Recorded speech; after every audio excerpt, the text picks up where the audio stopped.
Guys, I've been trying to not be too negative, and we haven't done a ton of shows with the bye week. With so many losses, there's only so many times you can beat a dead horse. You hope to see some positives you can take out of each game, and you hope coming off a bye week up against a Duke team that you had never lost before. Previously, 22-0 against Duke, another streak to bite the dust. Duke moves to 1-20, 1-22 versus the Florida State Seminoles. I see a lot of people in there wanting to paint a bright light on what Luke Cromahawk came in and did. And yeah, I made a tweet about it. You could see the real difference in the arm talent there. The two or three deep balls, I think it was three different deep balls he hit that were perfect throws. One to Portier, one to Hakeem, and another one on the sideline, maybe to Benson, that got dropped. And those were the three times he really pulled the trigger. Other than that, he kind of looked like a freshman out there. He made a couple athletic plays. But, the switching the quarterback call that Mike made, I had no problem with that. It could have got us momentum. It could have really done something if the wide receivers would have caught the ball. Two seniors out there in Benson and Portier making the drops. One for a straight up touchdown, another one that would have been big on a drive towards getting a score, and another one the same way. That was real disappointing. You know, we've seen similar moments early in the season with DJU, but they said something like it was the first time the way it went down in a long time to have three straight plays that were interceptions or turnovers, two interceptions, one fumble by Brock there. He just kind of got rattled. So I was fine with the change of the quarterbacks. And if you're watching this, you've probably been on this channel for a while. You've heard one of my biggest gripes about this coaching staff and kind of the way games have been getting called this year. Is Lawrence Toafili and kind of the refusal of this team to lean on him as a running back. And you heard the guys talking about it on the broadcast all night. They want to get him involved in the passing game. But it was two separate occasions. It happened like it's happened all year. You hand it to Toafili, he runs it on first down for 10 yards, 11 yards, first down. Then you hit him for a screen for like 17 yards. Then he's off the field for the next three drives. Meanwhile, in between, the freshman is getting every carry in the book. They want him to be running back one. They want that responsibility on his shoulders, the most important role on this offense. Regardless of what they say, it was Trayshawn Ward and it was Trey Benson. That was the most important running back. That's the guy they want to run the ball with. For whatever reason, even though they started the game off in like a three wide receiver formation with just one running back, and it was Toafili, and it was off to the races, I thought he had to get hurt. That's the only thing you could pass. He had to have got hurt because he kind of had a bad hit there on the sideline. But then in the fourth quarter, with like 8 minutes to go, the game on the line, boom, you start a drive. Toafili on back-to-back runs, same thing, first downs, or one was like 6 yards and then one was a big first down. You're driving. After that, you hit a pass. They had taken him off the field for whatever reason. Like, I don't understand why they refuse to, when they get a defense in a bad situation, stick in that formation. The quarterbacks keep doing it. They won't do it. They're going to stop and sub. So that's what they did after Toafili runs for two big plays. They sub him out for the freshman. They hit a play, a pass play, something happens, then they hand it to the freshman. And like, it's fine. I'm good for Cam to get the ball. I was fired up when he got something going in the third quarter. But he's a true freshman, and here you are at the game on the line, and he fumbles, he gets hurt, and but they handed it to him once, Toafili there on that final drive, but they were just daring us to pass it. They, on that first play, they had everybody on the line, and then it's second and 24, and then third and 36, and they decline it, and it's fourth and 24. Really tough to watch. But let's talk some positive stuff for a minute. The defense played their ass off all night. Outside of one, whatever that 40, 50, 60-yard run they gave up there in the fourth quarter, which pretty much sealed it, the defense was playing all night. I'd like to see how many snaps they played because I mean they really limited everything Duke wanted to do. It was almost like Duke just said, "Hey, we're not even going to worry about scoring because we know you're going to give the ball to us." They scored 24 points, I think, and 17 of them came off of turnovers in their own end or a pick six. One was a pick six, and two were turnovers, I believe, in their own end where they kicked the field goal and scored a touchdowns. Uh, Ricky Goodham says the ref calls were bad. Look, there's just not enough room on this team, like for the errors they make on themselves to blame it on the refs. But yeah, for some reason we never get those calls. Um, Encyclopedia says 23 points. I thought I was off there. Yeah, because it was two field goals, but yeah, we get a kick return touchdown. And for Florida State, you can only manage 6 points on offense. It's tough. It's tough when you've got a true freshman wide receiver putting it on seniors, fifth-year seniors in the end zone, and they can't catch it. Oh man, it's like as bad as everything is on the field, and you can understand like why Mike was just like pulling his hair out. Um, how much more of this are we going to have to take before they're like, okay, maybe we should shrink the rotation at running back and like these seniors keep dropping the ball, put the young guy in there, let them drop it a few times. I don't even know really how I'm going to feel this hour. It's pretty tough to watch that stuff. Uh, Mike made some good calls in the game. The fake punt I thought was perfectly timed. I think if you watched the previous one that Florida State punted on, you could see that they weren't respecting it at all. They didn't have anybody out wide, so that was a really good call there. But I don't know. I don't know. Defense, you heard about all the NFL scouts there in the defensive line. They really stepped up. They really kind of dominated the game. Linebackers, holy crap. The linebackers were scraping like I've never seen out of this unit. So that was a big time positive. Juice was Johnny on the spot. He was reading a lot of them screens and that side to side stuff. Um, our realistic Canes fan, Bobby, says Hakeem has been a monumental disappointment. I don't know. That's a bit of an understatement, or understatement. Maybe I'm just that. Maybe that was a Freudian slip. I was trying to say maybe that's a bit of an overstatement because he just hasn't been on the field a ton. Um, it's tough. It's like, can a redshirt freshman or a true sophomore, whatever he is he allowed to make a drop or two? Well, no. Well, that fumble by Cam, that drop by Hakeem Williams, it's magnified because your seniors can't like Ja'Kai Douglas is the only kind of reliable upperclassman that as far as the receiver core, but he doesn't have the size to do certain things that you need guys to do. He wouldn't have been open necessarily on that post.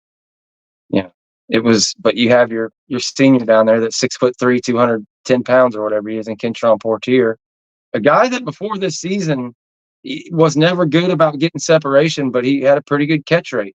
I think we're up to 19 drops on the year. Uh, it's fifth in the nation, but that 19 drops, I'd be willing to bet the four ahead of us probably have like double or triple the pass attempts if I had to guess. Um, Omar Graham Jr. was scraping. He was playing a lot better in this game. We've seen steady improvement after that abominable first game he had. Um, yeah, tough, man. Tough loss. You drop to 1-6, and Miami's up next. Am I right about that? What's the date? Oh man, we have one more game between Miami. Again, we appreciate you, everybody, joining us, whether you're on the Voice of College Football, the Renegade Report. Make sure you hit the like and subscribe button. We're here for you after every single game with the instant reaction. Oh, man. I can't really, uh, there's not much I can say to much trash talk. Florida State, the special teams dominated the hidden yardage in this game. I mean, they really did a great job on the punts, the kick returns. Um, they had the one bugaboo on special teams you miss a field goal, and who knows what that changes in the game, if you had the 3 extra points there in the fourth quarter with how the thing's called on either side. But Maurice Smith, a guy who throughout his career played through injury, all these things, he was never the best center in the world, but he snapped the ball pretty well. And for whatever reason, um, he didn't have as many of them this game, but you get one in the most inopportune time there, and you miss a field goal, and which a guy who, like we've seen the rest of the game, can hit them 60 yards out. Um, the offensive line has been bad, but they didn't show me anything. I don't know. There was there was plenty enough plays to be made. All our offense had to do was score one touchdown. Like they literally, there was 2 or 3 plays that would have got you in field goal range and a literal touchdown being dropped. That like it's and again, that offensive line comes out there, gets a big push. Toafili, climbs through. You get in a rhythm, and then they say, "Okay, let's give the defense time. Let's sub out all these people and bring all these people in, and then boom, you're stuffed."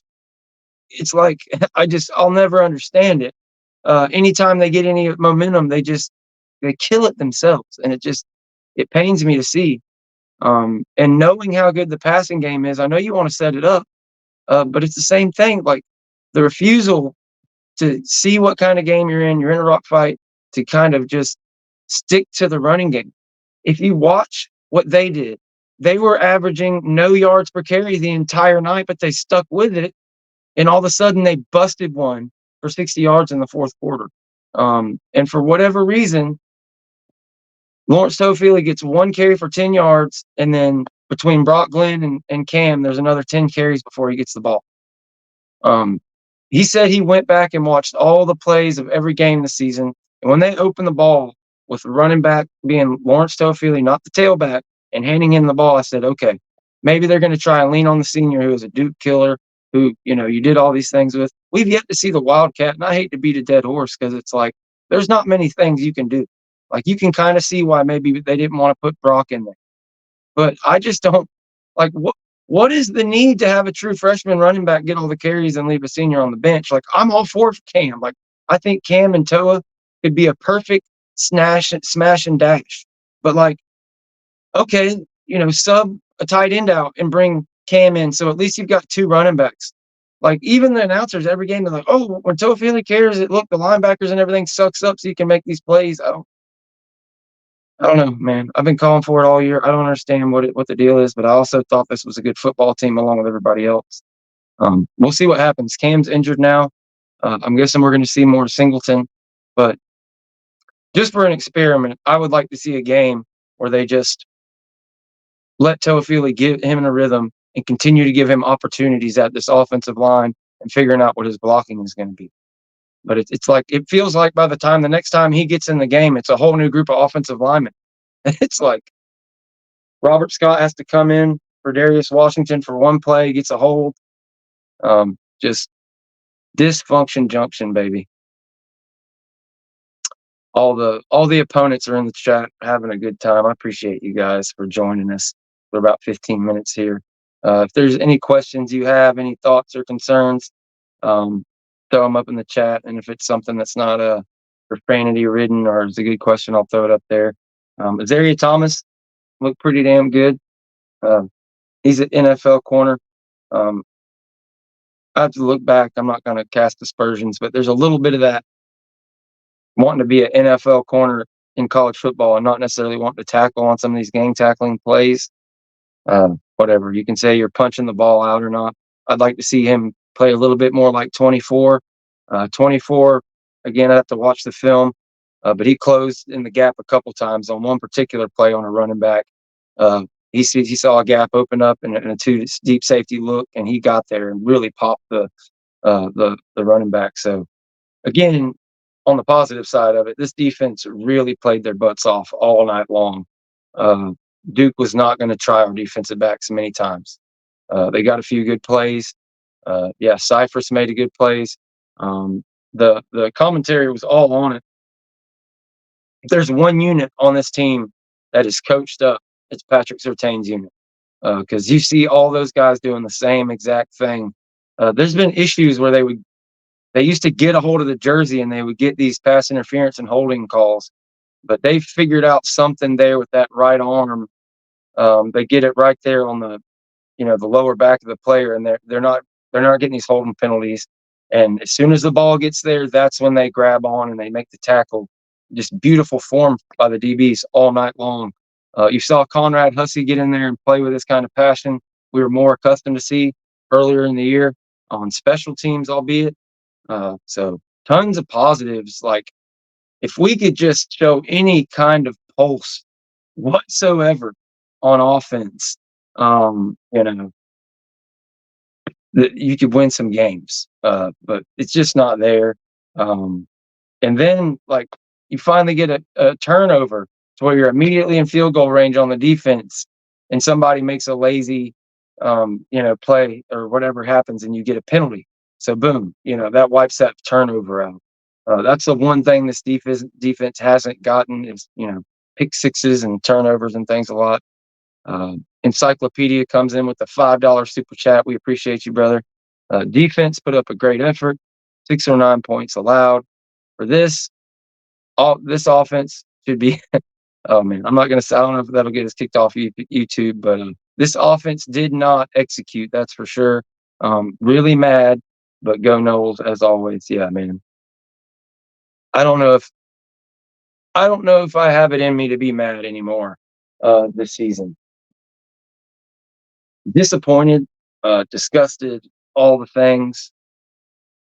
It's just really a tough situation because I want to like say maybe I should change my stance on Tony Tokars. Maybe this is all his fault.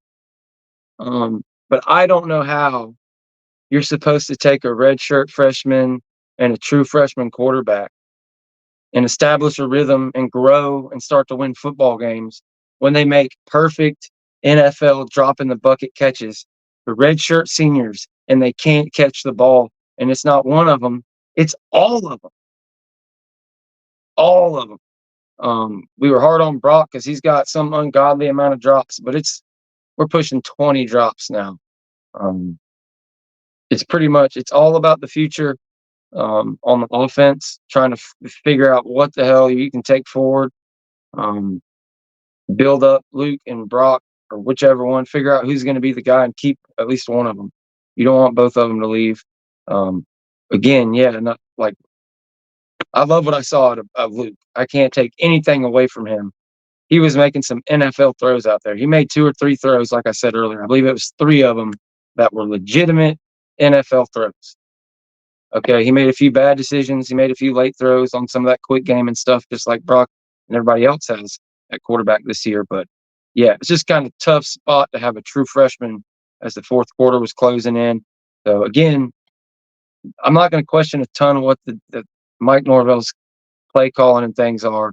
My biggest issue with Mike is this refusal to adjust the style of offense he wants to play. Like, I get you want to have a bruiser at the running back position and this third down running back, tailback, whatever you want to call it, in Lawrence Toafili. But Lawrence Toafili is far and away your best damn player on offense. And he is a running back. So let the man play running back and get a rhythm. Like running backs need rhythm. They have to keep attacking. It's like if you have this all-time offense like we had last year, yeah, you can mix and match. You can do this. You can try all these different things. You can keep people fresh by rotating and things because you've got an NFL type offense. You can huddle. You can do all these things. When do you take a step back and say, okay, let's simplify this. We caught them in a formation and the run is working. Let's try that shit again and again and again. And okay, now we can throw behind it out of the same formation, same wide receivers and everything because they legitimately have to guess pass or run. But no, you don't. You sub out and then you bring a true freshman in. It's like, man, it's tough. I see people, RQ305 talking about recruiting rankings and things. When you got a lame duck coaching staff, there's only so much you're going to do with recruiting. The worst part about this isn't that Alex Atkins is the top recruiter on the staff and currently has 4 offensive linemen committed, 3 big time players. So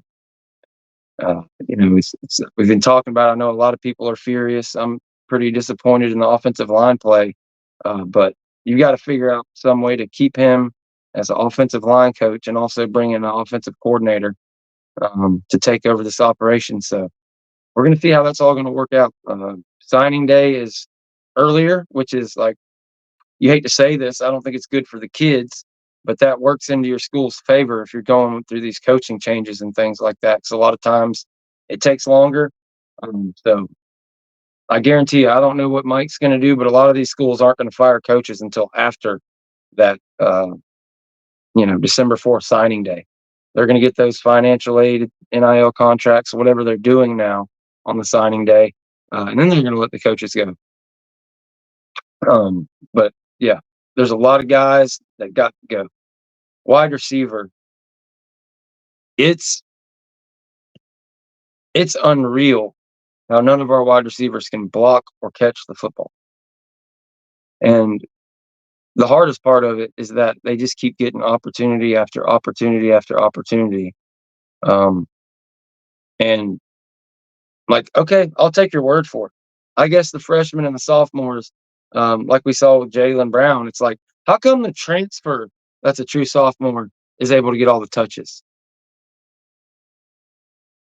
It's like, I don't know. It's just really tough to watch those plays happen as a fan. But again, hats off to the special teams and the defense. Kind of 2/3 of the team showed up today and really balled out and played a damn good game.